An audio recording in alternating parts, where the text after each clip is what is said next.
everybody. We have a choice. We could either talk about, can we decenter humans from the boardroom in a very dull monotone, pretending that we're grown-ups and it's going to be really serious, or we're going to have a very fun session about a very serious subject. I could introduce everybody to my left, but I won't, because they're even better, having known themselves all that time, they're even better at introducing themselves. So before we start the conversation, with no particular preference, Kai. Thank you. I am many things and do many things, but all of it is regenerative systems thinker and designer, and it expresses in different ways. I design food forests. I do work around sexual reproductive health and rights. I'm a doula. I'm a mom. I'm a lover, a fighter, and all the things. We'll learn some more as we move along. Simeon. Thank you. Hi, everyone. I'm Simeon. My background's in advertising. I'm a creative director. Since 2017, I've been joint creative director with Anne Hopkins of Faith in Nature. Faith in Nature, for those of you who don't know, make natural soaps and shampoos and that sort of thing. And in 2022, a year ago, we made Nature a director of our company. And Bronte. Hello, everyone. My name's Bronte, and I'm what's becoming known as a creative earth lawyer. So I don't describe myself as an environmental lawyer at all, because I don't use environmental law to protect the natural world. We use creative solutions to protect the natural world, and I was the lead lawyer on the project where we put a director on the board of Faith in Nature known as Nature. I'm Tim Smit from the Eden Project in Cornwall and the Lost Gardens of Heligan. The reason I'm very interested in this subject is that I believe that we are facing very interesting times. I mean, there's an awful lot of talk about how boards should be confirmed and how organizations ought to organize themselves. And in part, it's as if we've all bought into some kind of notion of corporate structure being a god of some kind. One of the things that I would notice, last year I was speaking at the agriculture conference in Oxford, and there are certain things we could all agree on, right? There are certain things we could all agree on, and yet we talk crap about it. And let's say, this is a test. Is there anybody here who does not think that the water in our rivers and our lakes and in our ocean should be a fuck of a lot cleaner by the time we leave this earth than before? Is there anybody who doesn't believe that? Okay, that was pretty simple. We're on a quarter of the way to a political party already. Is there anybody here who doesn't believe that the air should be a lot cleaner by the time we leave this planet? I mean, us personally, not as a species. Look, this is good. That's 2 out of 4. 3 out of 4 going for nap. Is there anybody here who doesn't think on the balance of probabilities and loveliness there should be more variety of life on Earth by the time we shuffle off it than before? Hey, get that, 3 out of 4. That's not very political, is it? Let's just stay at 3 out of 4. How is it possible that we can have corporate structures at all that do not, in our mem and arts, just say, you cannot have the right to operate if your company is managed in a way that is treasonous to future generations? Isn't it pretty simple? Yeah? Okay. So, my friends, new friends on the left have all got very individual ways of looking at it. One is operational, one is philosophical and operational, and one is trying to embed, if you like, our moral compass into the structures that we want to help organize ourselves. I'm just wondering which way round to go. You're actually making products. You have sold out to Mammon. You are quite obviously a man who every day when you get up, you shave the horns off your head, and then you tell us greenwashing stories about your company. Defend yourself, my man. I think it's that accusation that I would have also thrown at myself, which perhaps drove me and us to do what we did. You know, to feel good about ourselves, frankly, in our day-to-day operations, being asked all the questions that we were asked to consider. You say I'm operational, I'm from a creative background, right? So I've spent my life in the creative industries not being very operational at all. Eventually got put on the board at Faith in Nature in 2017. Oh no, a little later, but put on the board finally, and you start to see actually what an operational company looks like. And I think what became extremely clear to me and Anne, my creative partner, in devising what we then did was, it was this realization going, why are you asking us all these questions? Or like, who are we to make these decisions that impact the natural world in so many ways, on ingredients, on packaging, on sourcing, on supply chain, on all this stuff that I had zero experience in. And then you look around the room and go, with all due respect, if what you're trying to do is make decisions that take the natural world into account, who is the finance director to do that? Like, who's the MD to do that? Who are any of us to do that? The voice that should be in the room when you're doing that is actually nature's. And I think I just caught sight of Laura, our sustainability director, in the audience as I was saying that. Even, who is she to say that? Because there's a delineation here. You know, even the sustainability director is still working for a company and trying to help them achieve targets in the most sustainable way.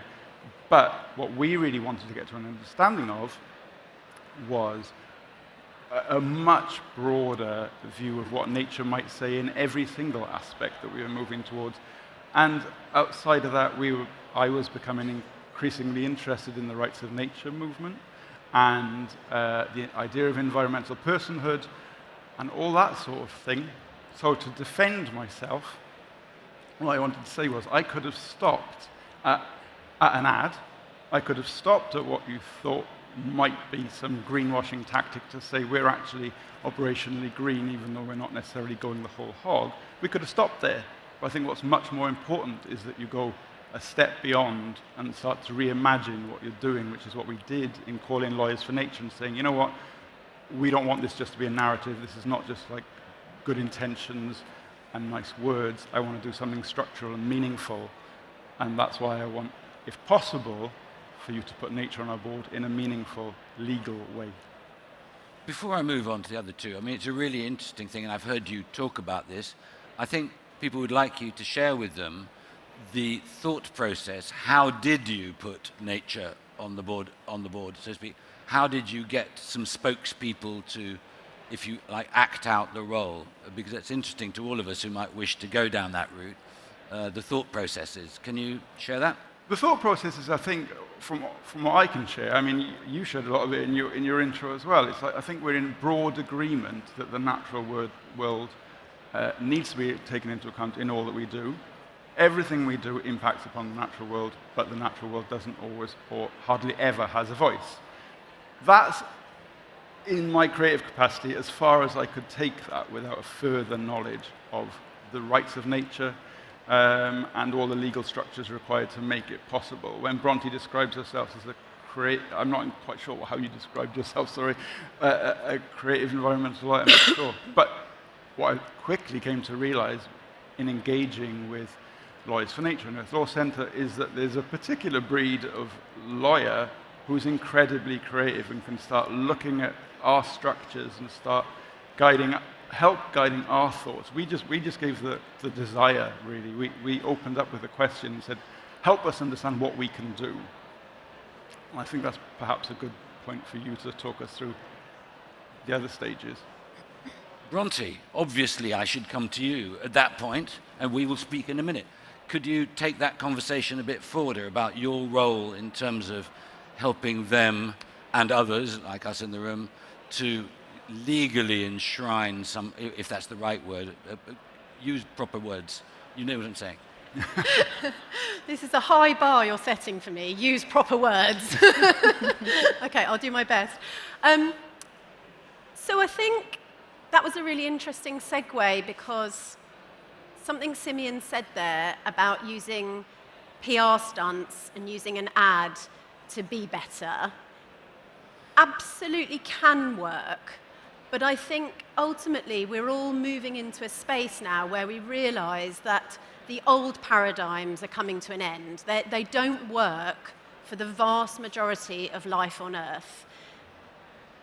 Even if we just focus on humans for a moment, which is never my position, I'm never human-centric, but even if we do focus on humans for a moment, the position we find ourselves now really only works for some humans. It doesn't work for all humans. And if we're being really, really honest, it only works to help humans survive. It doesn't work to help humans thrive. So whatever we do next has to be quite fundamentally different to what we've done before. And so my role and the way I see business and commerce and whatever comes after capitalism 1.0, if that's what we want to call it, my role here is to center the natural world and to center the more than human species. I'm sorry I keep doing this. I know it's a Joey or Friends thing. I don't know why. It's a nervous twitch. So my role, I see it as, is to center the more than human species, the plant species, the animal species, along with humans. So I'm not sitting here for 1 minute saying that humans are not part of planet Earth. We are. We just need to stop centering ourselves. And so there's a philosophical point to be made there. But before we move on to that, you asked me about the integrity of it. And we can do things like create an advert to sell an iPhone where Mother Nature flies into a board meeting and has a chat with Tim Cook, and that's great. It's interesting, it's wonderful. There's some interesting concepts to be discussed there around what Apple is doing and why they put that ad out there 2 or 3 weeks ago. But what we did at Faith in Nature is we said we need a stop in the ground. We need a line in the sand where we say nature now has a voice and a vote, but most importantly, a presence in decision-making forums. And so the short answer is we appointed a director to the board of Faith in Nature. That sounds quite simple. But what's more interesting, and what I was so grateful to these guys for letting us do, is that for the first time since around about the 1980s, we convinced them to allow us to change the objects clause of their company. And what that means is that normally, certainly within the West, but really because we've exported that all over the world, most companies exist to enhance shareholder value. And that enhancement of wealth also just gets directed to some humans, right? So what we convince them to do is to say, not only is nature having a voice in your boardroom, not only is nature having a permanent position on your board, not only is that being entrenched in your company's articles, but we're also going to reference that in the objects clause of your company so that you can continue to enhance shareholder value, but now we start to engage in stakeholder theory and we start to understand that nature has a place within the purpose of your company. And so it put this company into a new paradigm, into a new sector, not just a limited company existing to enhance shareholder value, and not a charity. It's something new. It's a new shift into a purpose-driven company with a new set of objects and a new voice on their boardroom. And so we did that with integrity and with transparency and with longevity. And we put all of these legal mechanisms in place, and we were very lucky that we didn't have to do too much convincing with their shareholders or the rest of their board, and Simeon did a lot of advocacy for us as well. And we've created this set of structures and set of legal responsibilities to nature that didn't exist before September last year. And that's, I can say more technically, but I think maybe you want to talk some philosophy at the end there. Brilliant, thank you. That's a great answer. I keep forgetting I'm supposed to be in charge. You will all have noticed a tremendous irony, haven't you, because you're British mostly, that our speech about can we decentralize humans from the boardroom, and my friends Mark and Ed have pointed out, look at where the plants currently are on stage. Completely off center stage, and here we are right in the center of things. I think it's time to come to somebody whose expertise is systems and circular economies and all of that good stuff. And I have to say, I'm a big fan of one of her big things, which is the collection of seed and the notion of legacy and the notion of protecting nature from commerce, which is something all of us who are interested in heritage seed, for example, are passionate about, as large-scale agriculture has seen the variety of horticultural varieties shrink horrendously. I just want to say a personal thing, that we have grown a project we're involved in, which is, it gives me such pleasure. We bought a golf course. You can't believe me, can you, that I would do that? And do you know what we've done? We fucking turned it into an orchard. And so we got 3,800 really rare trees. And you know, one of the pleasures of it, it's one of the only virtues I can actually ever imagine for aristocracy, which is that people do things for the long term. Most of these fruits will only fruit after about 6 or 7 years, and the mulberries probably will wait 10 years. But by the time they're mature, you've got something that is going to last a long time in the future. And I will bring this up with all of you guys about business. When we got our money from the Millennium Commission to build the Eden Project, they wanted to give us money according to financial years, and they found it incredibly difficult to conceive that nature works in seasons, not financial years. So they wanted to give us money after we should have planted everything, and couldn't understand why our project would be a year late. I just thought I'd share with you the notion of legacy, which I hope you will talk about, long-term views, financial years, and also when you're looking at the objects of a company, boy, should we be talking. I wish there was a banker on a stick there. Not on a stick, that's very rude. Actually, that's quite a nice idea. I'm loving that. No, it is, should you rearrange the taxation system to encourage long-term investment on behalf of the natural world and measure wealth in a completely different way? Nothing very serious to talk about here, Kai. I thought I'd hand you a tremendous hospital pass. Could you make sense of the three of us in the perspective of circular, your experience of circular systems, and whatever else you'd care to add? Okay, I'll try. At times when in conversations such as these, I think, oh, the human species is a little toddler just like throwing tantrums and leaving out toys, and moms coming in and stepping on the toys and falling over. But then listening to what you're describing, it sounds to me like the species just got done with college and is now starting to pay bills. And our bills are stacking up, and we had no clue just how much we've spent, because we just spent.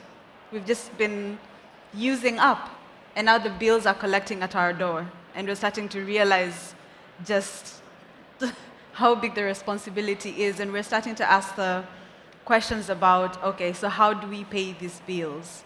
How do we first go into the past and pay some of the bills, from X many years ago? And how do we keep paying our bills in a way that doesn't stack them up even more? And I think the thing I love the most about where we are now in this conversation and other such conversations is we're asking the right questions.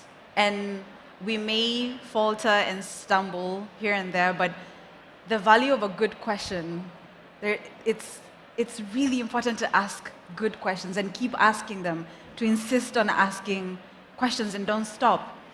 And a friend of mine, so I live in Tanzania, and I'm driving down the road with a friend of mine, this older Indian guy, and so he's telling us a little about the mango trees. And he says to me in Kiswahili, he points to a bunch of trees, there's a lot of them, and he says to me, those ones were planted by the monkeys. And so in Kiswahili, it sounds very different from when I say it in English. When I say it in English, it sounds foreign. But in Kiswahili, there's an ease to the idea that those trees, the mango trees, were planted by the monkeys. In English, it would have been said that how we'd frame it is they dropped the seeds and now we have mango trees. The idea of the monkeys actually planting the trees, planting the seeds, it's a little foreign in our language. We wouldn't express it like that. But going back to now bring that into this conversation, I see how, on one hand, we are truly wanting to return to our parents' teat, and with gratitude and say, we see that we spent your milk. How do we do it responsibly? How do we replenish where we're taking from? And on the other hand, I also see that it's still a conversation held within the narrative of separation, the narrative of being sectioned from what we call nature. We're still looking at ourselves as something other than nature, and so nature has to be brought into the system that we've created. And the thing I'm curious about is, and I've probably said this a couple of times, but what happens if the marketing person, the people who are doing the numbers, the people who are getting our products out there, through practice and in creating systems that do not put us outside, do not other us. And it's really, our language is so that we easily do that. But we're not something else. Nature's not over there and then humans are over here. We are expressions of this planet, and so I see what's being said about bringing nature into the boardroom, but what I think is that we are bringing a specialist on river biodiversity, and we bring that person into the boardroom and they talk about that. There's something in there about having them come represent nature that, like I'm saying, there's still a crack in that framework. One that over time, and like I'm saying, I love that we're having this conversation, that we're asking the questions, that we're taking the steps towards it, and we're still just coming out of uni, getting our bills, and wanting to do the right thing, but we still have a lot of practice. We still have a lot of being in the world, working and paying bills to do, to really ease into it. But my question continues to be, how do we work within the boardroom as a system that is within, first of all, the human being is a system of nature in ourselves, and then put a bunch of us in a boardroom where a couple of systems in another system, and it goes on and on and on and on. And then we have the planetary system. And so how do we work with the awareness that it's a fractal, we are fractals of this enormous system? There's a crack in there to explore, to investigate some more, and I love that we are doing that. And there's still a lot of practice to put into the awareness of we're not something else. And we don't need to right now we do, because we're coming from a pretty separated place. But soon enough, we may not need to have one person or one entity that comes into our space to be the representation of nature, because we arrive at the awareness that we all are. So if we conduct ourselves as nature, what does that do? How does that shift the conversation? How does that shift how we do business, do life? Whoa. Thank you.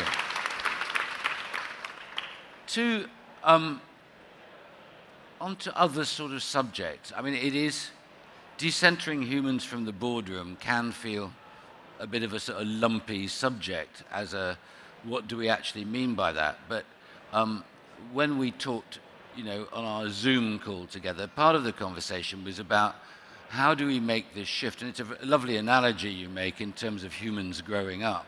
But how do you move from a point of view of the infantile desire to be fed and your sense that you have the right to everything, to the point that if we were making that analogy going forward, at what point do you grow up to realize you also have responsibilities? And at what point do you confront certain issues at the risk of annoying the audience? I have a real issue sometimes when I go to Singapore quite a bit, and there's part of me that feels really tortured by, if you like, certain constraints on liberty and free speech in Singapore, for example. And then on the other side, you think, you know, the people I love can walk 24 hours a day in safety around this place, and what freedoms would I give up to enable that to happen? And I struggle with that a lot because you know, I'm an old-fashioned sort of liberal in many respects. And then wherever I look, I see me or images or people like me are actually responsible for screwing the world. I mean, absolutely, it's us. You know, I don't mean that it's liberals. People. A lot of it is us liberals, because we won't allow draconian lawmaking. We could actually create a whole bunch of laws, couldn't we? Which is, if you do those things and it damages the environment, which in turn damages things which are not your resource, therefore you're damaging everybody, you will just be closed down. The last time I saw it, the companies we all run are called limited liability companies, which means basically you won't have your ass sued, provided you've done a few things, but you could trash all of our water, actually, and the laws that enforce that are much weaker than the laws that protect you, you know, from being able to siphon the money off down the drain somewhere else. I'm saying that to be deliberately a bit blokey in it, but how do you feel, in all seriousness, if, let's pretend there really is a crisis in the world, okay? Just take this leap. There is a crisis. So we're all in that place. There is a crisis. At what point do we realize that the structures that we are trying to mediate those behaviors are weak? And they're weak to a point where we need to change them. You've made a very valuable first step, having nature on the board philosophically. That's a great first step. But where do you sit, actually, on issues like democracy, the meaning of life? I'm making it sound jokey because it's actually really serious about the point at which we constrain our liberties in order to protect future generations through the very act of the law and commerce being brought into subjugation under the needs of the natural world. That's a hell of a sentence. But would you mind giving me time to breathe by just giving me a very clever, intelligent answer? And if you can't do either of those... You're looking at me right now, Tim. This is making me feel very nervous. If you can't do clever and intelligent, we'll let you go with funny, That's okay? fine. First of all, I love talking to Tim and the time we've spent with him already. I love how he's just ignored the title of the talk and escalated it right up to the meta conversation of the meaning of life and where do we go from here. So I'm going to try very hard to respond to that point. So I think, just to pick out a couple of things from Tim's sentence, I think one of the things to start with is that you can absolutely start to engage with draconian laws. You absolutely can start to have heavy regulation where you say, if you're doing X, you're going to be fined Y. If you're doing X, you're going to go to prison. Stop it immediately. End of. It's banned. You can have those things for sure. I don't think we can only have those things. And I think one of the reasons we can't only have those things is because the governments that offer up that regulation often stop short of actually stopping the bad thing. So often what they'll do is they'll say, here we are, we're going to regulate this behaviour, and then eventually, just before it goes through, they'll back off ever so slightly and they'll go, when we said ban it, would we say ban? Not ban exactly, we're just going to back off slightly and we'll say you can do those things to this degree, right? Which is the current situation we have with pollution, it's the current situation we have with our waterways. You can put this much amount of sewage into our rivers and nobody goes to prison and nobody really gets fined. So there is already regulation if you think about something like river pollution. So I think we can have some level of regulation, but it is never going to be enough. So my answer to your question, and I'm not sure if it's funny, clever, or any of the above, but it is somewhat of an answer, is that I genuinely believe that a meta-transformation happening at the level of philosophy and morality can potentially steward us towards better laws, better regulation, better behaviour. And one of the things that's currently on offer as a meta-transformation at the philosophical level is to start to recognise the rights of nature. It's to start to recognise nature as a peer and as a citizen, and to stop recognising nature or to stop behaving as if nature is just an extractive resource separate to us. And this is a really important meta-philosophical transformation for us humans to flip our minds into. And we can even bring it immediately down to the concrete level, which kind of follows on to from your speech, is that we have to stop externalizing our costs into nature with absolutely no comeback. We sit here as business people, even our sustainability directors, God love them, she's in the audience, so we do love Laura. Even our creative directors, we don't sit there and have the conversations and say things like, well, where did you get that photograph from? That photograph of that bee going onto that flower. How did that exist in the world, and how did you go out and photograph it? We don't have that conversation. And then the next stage is, well, where's the cost of that? Have you externalized that away from the business, right? So if you are using an image of nature and then you are profiting from that image, at the moment, you have simply walked into nature, treated it as a resource, taken that image, come back to your business and started making money out of it, right? We have to start saying, okay, nature is a peer, it's a citizen, it has rights, it has responsibilities to us, which it meets every single day, and therefore we have responsibilities to it as a citizen. And rights of nature as a philosophical understanding can start to mind flip us, and it can start to say, well, if this thing has rights, then maybe you should start paying it for its work. Maybe you should stop polluting it when it's desperately trying to look after you and provide you with water and food. Maybe you should start thinking of it as having a voice and a vote in your decision-making forums, and that's a rights of nature approach.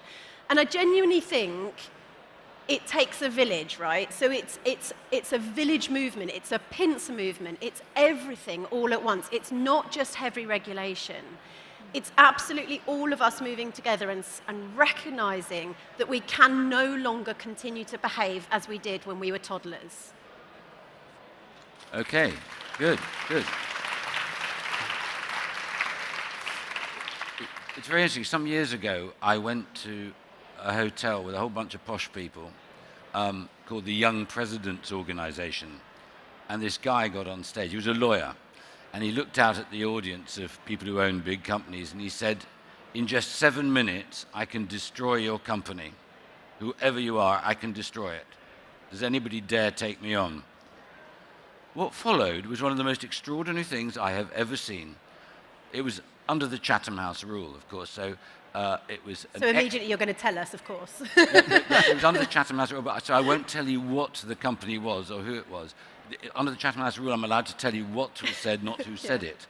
And anyway, the boss of this very large company got up. He was Jack the Lad. He was, and this lawyer interviewed him like it was Hello Magazine.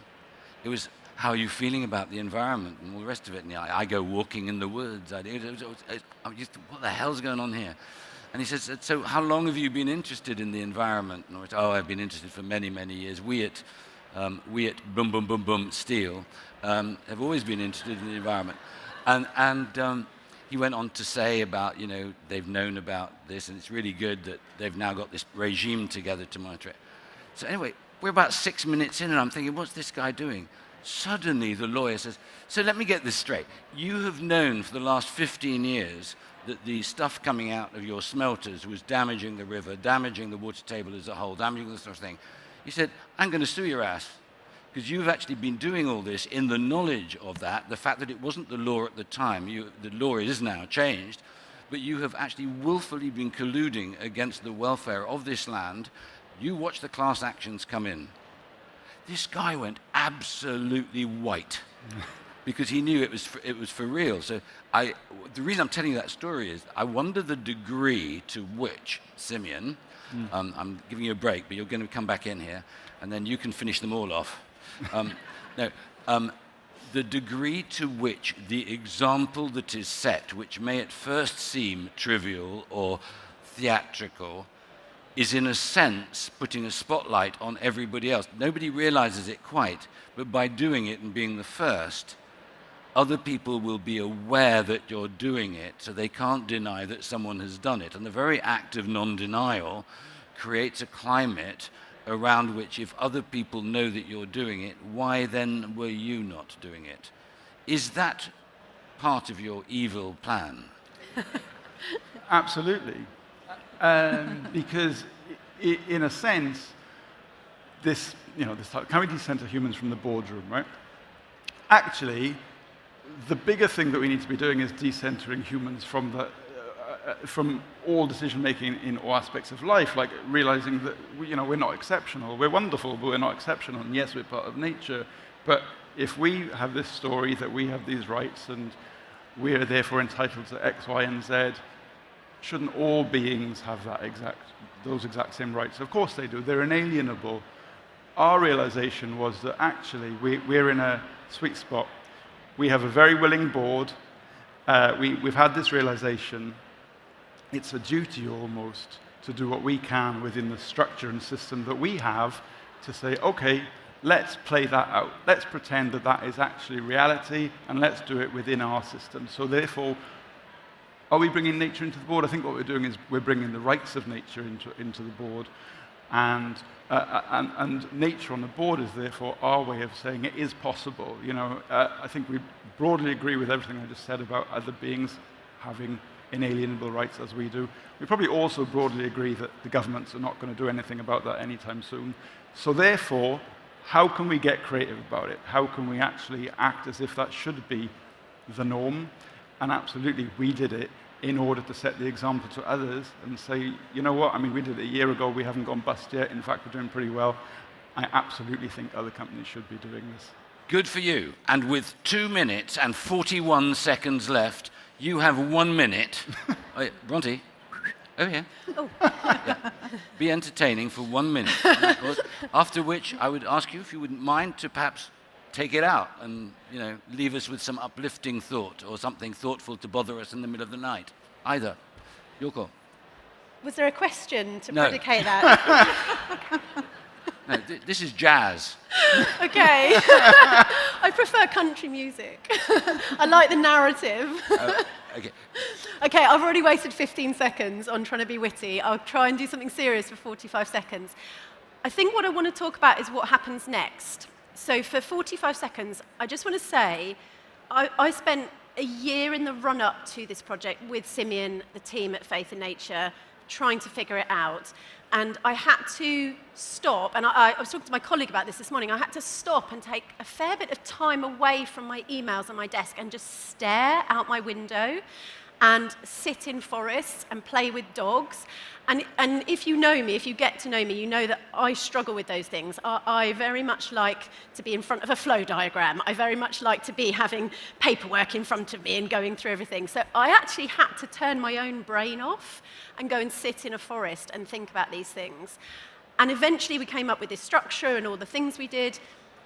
And then I remember about 2 or 3 days before we hit the button on it in September last year, and I suddenly realized, oh my God, we've done it, and I actually don't know what comes next.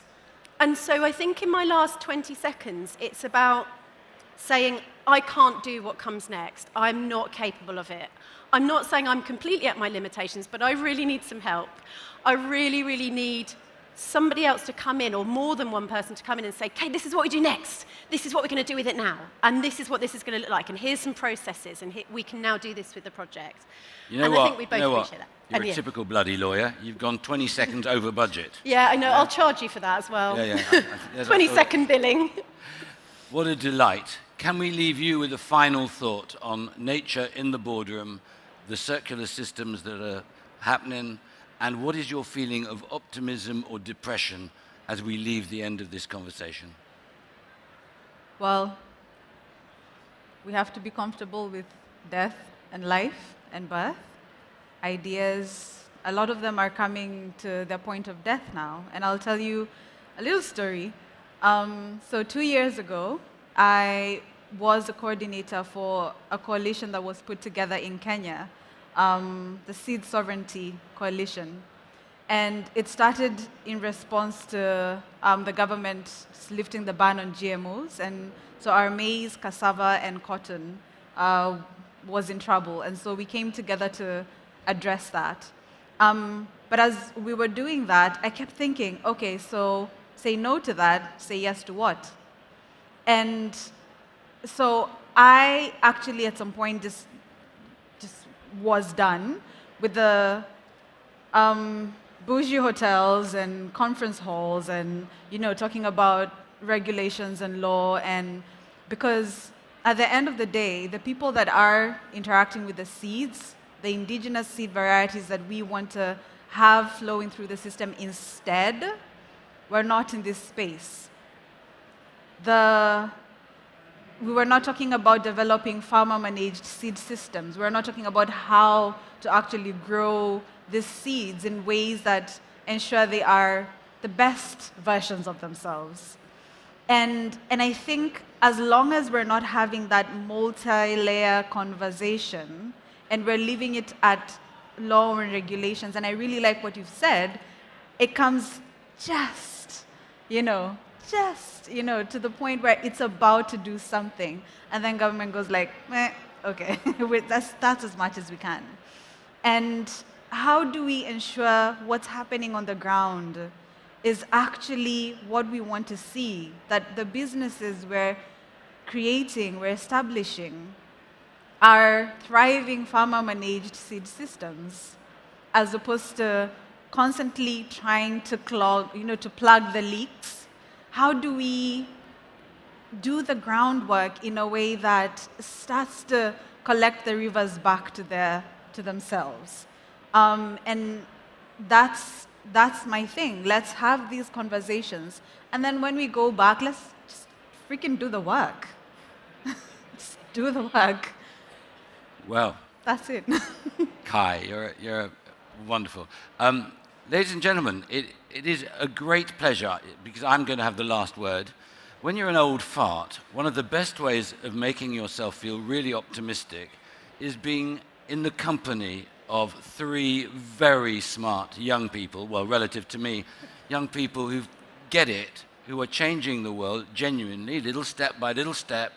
And I'd like to thank them for entertaining us regally over the last 40 minutes and leaving us with an optimistic spring in our step that the world may be, just maybe, I know we're all depressed, but it may be in good hands. So thank you 3 for giving us wonderful company, and goodbye all of you.